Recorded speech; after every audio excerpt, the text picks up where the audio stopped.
बचपन का प्यार भाग 2। मैं हिम्मत करके बोली, दिलीप मैं आपको पसंद नहीं करती। इतना बोली ही थी कि दिलीप बोला, आप झूठ बोल रही हो। अगर आप सच बोल रही हो तो मेरी आंखों में देख के बोलो, नज़रें क्यों फेर रही हो? सच बोल रही हो ना, तो आज साबित करो। मैं चुप हो गई। जैसे तैसे मैं अपने हाथों को छुड़ा के जाने लगी। दिलीप फिर से बोला, अगर सच में मुझे पसंद करते हो ना तो पलट के ज़रूर देखोगे। प्लीज़ माही, आपको मुझे पलट के देखना ही होगा। मेरा धड़कन तेज से धड़क रहा था। कोई आ न जाए इस रास्ते से, इस डर से पलट के देखी भी नहीं। मैं और सोनल जल्दी से जल्दी वहाँ से निकल गए। जब हम घर पहुँचे तो चाची हम लोग के हाव भाव को देखकर पहचान गई। फिर पूछने लगी, क्या हुआ है छोटी, इतना क्यों घबरा रहे हो तुम दोनों? कुछ हुआ है क्या? मैं और सोनल एक दूसरे को देखने लगे।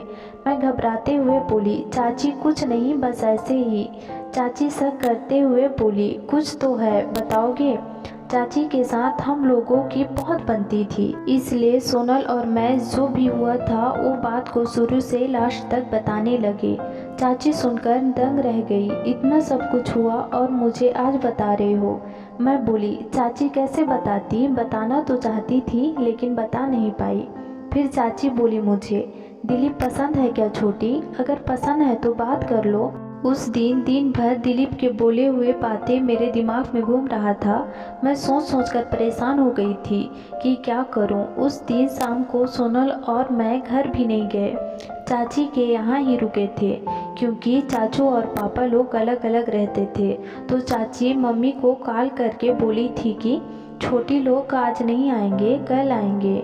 तो मम्मी मान गई। नेक्स्ट दिन हमें शाम को छोड़ने गया चाचू। उस दिन दिलीप मुझे दिन भर नहीं देखा था। उसके दोस्त के साथ शाम को काम के बहाना से मेरे घर आ गया। उस दिन मैं डर गई थी कि यहाँ घर में मम्मी पापा के सामने कुछ मत बोल दे। दिलीप पानी पीने के बहाना से अंदर किचन में आया।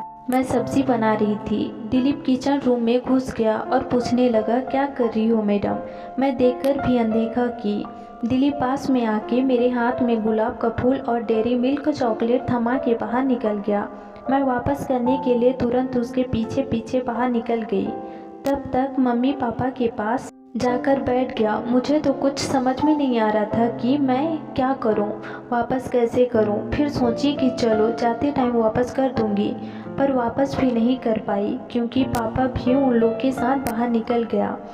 तो मेरे पास वापस करने का कोई ऑप्शन ही नहीं था और शाम का वक्त था, बाहर निकलकर वापस भी नहीं कर सकती थी। नेक्स्ट दिन जब भी मिलता था 4 या 5 लोग के साथ रहता था, तो उन लोगों के सामने दे भी नहीं पाई। मेरा दिल करता था कि हाँ बोल दूँ, पर फिर डरती थी कि कभी घर में पता चलेगा तो, यह सोचकर पीछे हटती थी।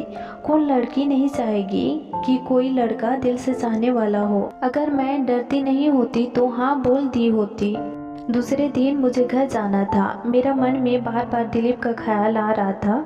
मेरा दिल में कहीं ना कहीं उनके हरकतें की वजह से प्यार हो गया था। उस दिन रात को मुझे नींद नहीं आ रहा था, ठीक से सो भी नहीं पाई।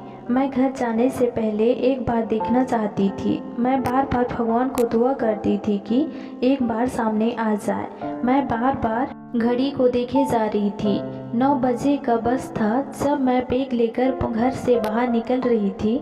मेरा दिल की धड़कन तेज हो रहा था। जब मैं घर से बाहर आई तो कहीं पर भी दिलीप नहीं दिखा।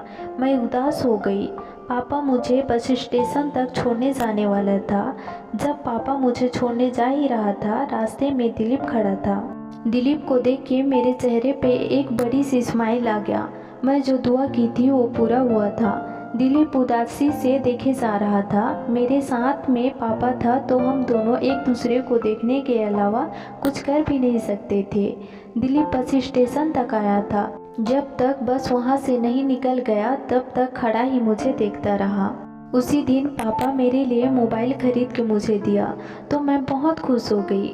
जब बस वहाँ से निकल गया, मैं खिड़की से बाहर देखी तो दिलीप देख ही रहा था। मैं स्माइल की और दिलीप को बाय बोली।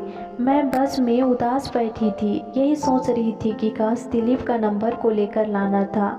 मेरे दिल में दर्द हो रहा था। मुझे पहली बार महसूस हुआ जब मैं शाम को घर पहुंच गई, अपने रूम में आराम कर रही थी, तभी सोनल का कॉल आया और बोली पहुंच गई दी। तो मैं बोली हाँ पहुंच गई। सोनल फिर से बोली दी उदास हो? मैं बोली नहीं तो। सोनल को पता था कि मैं क्यों उदास हूँ। सोनल फिर से बोली दी आपके लिए एक सरप्राइज़ है। तो मैं बोली क्या है? सोनल बोली बैग के अंदर देख लो। जब मैं बैग के अंदर देखी तो एक कागज़ था, उस पर एक नंबर लिखा हुआ था। मैं सोनल को बोली किसका नंबर है? सोनल बोली भैया का। मैं दिलीप का नंबर है यह सुनकर मेरे चेहरे पर स्माइल आ गया। सोनल कॉल रखी। कुछ देर बाद मैं सोच रही थी कि कॉल करूं या ना करूं। अगर कॉल करूं तो क्या बोलूं। मोबाइल में नंबर डाल के नंबर को घूरे जा रही थी, फिर ना चाहते हुए भी कॉल कर ही ली। दूसरी तरफ से कॉल अटेंड किया। एक लड़का का आवाज़ आया, हेलो कौन? आवाज़ सुनकर मैं पहचान गई। मैं कुछ न बोली, बस चुप ही थी। दिलीप फिर से बोला बोलोगे भी? तो मैं इधर से हेलो बोली तो दिलीप बोला कौन हो? मैं एक पल के लिए तो चुप ही हो गई। फिर दिलीप बोलो न तो मैं धीरे से माही बोली। दिलीप का तो खुशी का ठिकाना नहीं था। उस दिन से मैं दिलीप से धीरे धीरे किसी को पता न चलते तक बात करने लगी। मेरे प्यारे दोस्तों, अगर आपको स्टोरी अच्छी लगी हो तो लाइक और सब्सक्राइब कीजिए।